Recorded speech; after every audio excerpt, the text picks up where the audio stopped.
Short ഫിലിമുകളാണ് ഇന്നത്തെ ചലച്ചിത്ര മേഖലയിലെ താരങ്ങൾ. നല്ല നല്ല കഥകളുള്ള ആശയങ്ങൾ പങ്കുവയ്ക്കുന്ന ഷോർട്ട് ഫിലിമുകൾ ഇന്ന് ഒരുപാടുണ്ടാവുന്നുണ്ട്.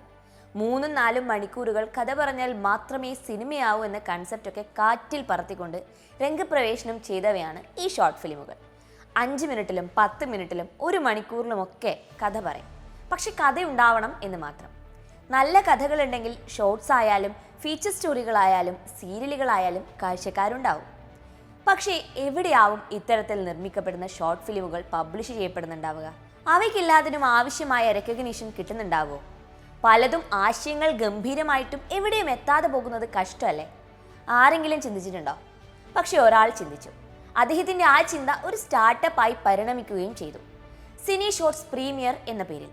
സിനിമയെ ഒരുപാട് സ്നേഹിക്കുന്ന ഒരു വ്യക്തി, സെയ്ഫ് ഹൈദർ, റേഡിയോ മിർച്ചിയിലെ തൻ്റെ എക്സിക്യൂട്ടീവ് പണിയും രാജിവെച്ച് നേരെ ഇറങ്ങി. അഭിനേതാവണം എന്നായിരുന്നു മോഹം. അതിൻ്റെ ഭാഗമായി സിനിമകൾ എന്ത് വില കൊടുത്തും കാണാൻ തുടങ്ങി. ഒപ്പം തന്നെ ഫിലിം ഫെസ്റ്റിവലുകളിലെ സ്ഥിരം സന്ദർശകനുമായി. അവിടെ വെച്ചാണ് മുകളിൽ പറഞ്ഞ ചോദ്യങ്ങൾ സെയ്ഫിനെ അലട്ടാൻ തുടങ്ങുന്നത്.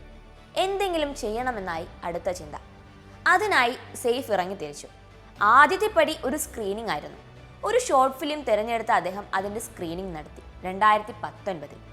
ആകെ ഉണ്ടായിരുന്നത് 25 മുതൽ 30 സീറ്റുകൾ മാത്രമായിരുന്നെങ്കിലും അത് മുഴുവൻ വിറ്റുപോയി. പിന്നീട് അങ്ങോട്ട് മുംബൈയിലെ പലയിടങ്ങളിൽ സിനിഷോർട്സ് സ്ക്രീനിങ്സ് എന്ന ബാനറിൽ നിരവധി ഷോർട്ട് ഫിലിം പ്രദർശനങ്ങൾ സെയ്ഫ് നടത്തി. തൻ്റെ മുന്നിലേക്ക് വരുന്ന ഒരൊറ്റ ഷോർട്ട് ഫിലിം പോലും വിടാതെ കണ്ട് അതിൻ്റെയൊക്കെ സംവിധായകരെ കോണ്ടാക്ട് ചെയ്ത് അവയൊക്കെ പ്രദർശിപ്പിക്കാൻ ആരംഭിച്ചു. അപ്പോഴേക്കും ഈ ഒരു മൂവ്മെന്റ് ഇത്തരം ഫിലിം മേക്കേഴ്സിന്റെ ഇടയിൽ ചലനങ്ങൾ സൃഷ്ടിച്ചു തുടങ്ങിയിരുന്നു. ഞങ്ങളുടെ സൃഷ്ടികൾ വേറൊരു സെറ്റ് ഓഫ് ഓഡിയൻസിന്റെ മുന്നിലേക്ക് എത്തിച്ചേർന്ന് തുടങ്ങിയെന്ന് അവരുടെ സാക്ഷ്യപ്പെടുത്തലുകൾ സെയ്ഫിന്റെ മുന്നോട്ടുള്ള യാത്രയ്ക്ക് കൂടുതൽ പ്രചോദനമായി മാറി. 2020ഓടെ സെയ്ഫിനെ തേടി ഫിലിം മേക്കേഴ്സ് എത്തി തുടങ്ങി. സെയ്ഫ് തന്റെ യാത്രയും തുടർന്നു. നഗരത്തിന്റെ വിവിധ ഭാഗങ്ങളിൽ എല്ലാ ആഴ്ചകളിലും അദ്ദേഹം സിനിമാ പ്രദർശനങ്ങൾ നടത്തി. അപ്പോഴേക്കും സീറ്റുകളുടെ എണ്ണം 70 മുതൽ 80 വരെ എത്തിക്കഴിഞ്ഞിരുന്നു. പതുക്കെ ടിക്കറ്റ് നിരക്ക് 100-ൽ നിന്നും 250-ലേക്കും വളർന്നു. പ്രദർശനം വിപുലീകരിക്കുമെന്ന ചിന്തയിൽ മുന്നോട്ട് പോകുന്നതിനിടയിലാണ് പാൻഡമിക് പിടിമുറുക്കുന്നതും ലോകം മുഴുവൻ ലോക്ക്ഡൌണിലേക്ക് പതിക്കുന്നതും. പ്രദർശന പരിപാടികൾ അതോടെ നിർത്തിവെക്കേണ്ടി വന്നു. സെയ്ഫ് പിന്മാറാൻ തയ്യാറല്ലായിരുന്നു. വീണ്ടും ഫിലിം മേക്കേഴ്സിനെ ബന്ധപ്പെട്ട് യൂട്യൂബ് വഴി സിനിമകൾ പബ്ലിഷ് ചെയ്യാം എന്ന നിലയിൽ പ്രവർത്തനങ്ങൾ നടത്തി. പക്ഷേ ആ ശ്രമം പരാജയപ്പെട്ടു. ഷോർട്ട് ഫിലിം ഫെസ്റ്റിവലുകളിൽ മത്സരിക്കാനായി തയ്യാറാക്കിയ സിനിമകളൊന്നും യൂട്യൂബ് പോലുള്ള തുറന്ന പ്ലാറ്റ്ഫോമുകളിൽ പ്രദർശിപ്പിക്കാൻ കഴിയില്ല എന്ന നിലപാട് ഫിലിം മേക്കേഴ്സ് എടുത്തതായിരുന്നു കാരണം. ലോക്ക്ഡൌൺ സമയത്ത് ഷോർട്ട് ഫിലിമുകൾ ധാരാളമായി തന്നെ ഇറങ്ങി. അവയൊക്കെ മികച്ച പ്രതികരണവും നേടി. OTT പ്ലാറ്റ്ഫോമുകൾ കൂടുതൽ സ്വീകാര്യമായി മാറിയ സമയം കൂടിയായിരുന്നു അത്. സെയ്ഫ് തൻ്റെ കുഞ്ഞു കളികൾ അവസാനിപ്പിച്ച് നേരെ വലിയ ഇത്തരം OTT പ്ലാറ്റ്ഫോമുകളെ ലക്ഷ്യം വെച്ച് നീങ്ങി. ഒരുപാട് കഷ്ടപ്പെട്ടിട്ടായാലും ഫലമുണ്ടായി.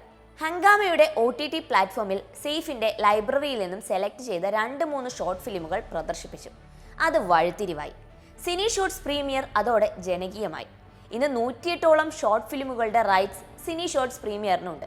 ഹംഗാമയിൽ 75-ഉം MX പ്ലെയറിൽ 100-ഉം ഡിസ്നി ഹോട്ട്സ്റ്റാറിൽ 45-ഉം ഷോർട്ട് ഫിലിമുകൾ സിനിഷോർട്സ് പ്രീമിയറിൻ്റെതായി ഇപ്പോൾ ഓടുന്നുണ്ട്.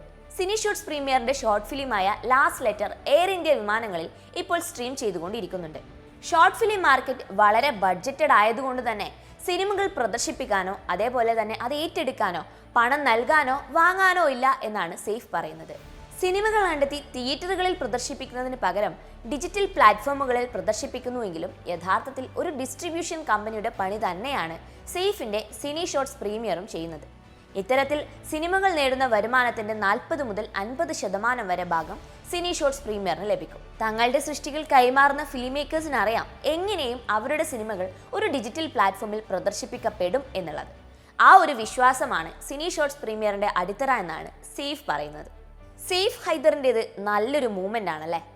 ആരും അറിയാതെ പോകുമായിരുന്ന എത്രയെത്ര നല്ല സിനിമകളെയാണ് അയാൾ മെയിൻ സ്ട്രീമിലേക്ക് എത്തിച്ചത്. Winding up, midnight mirror, the good wife, unfiltered love, last letter, Kathi Pe Ghoda and a day in winter എന്നിവ ഉദാഹരണം.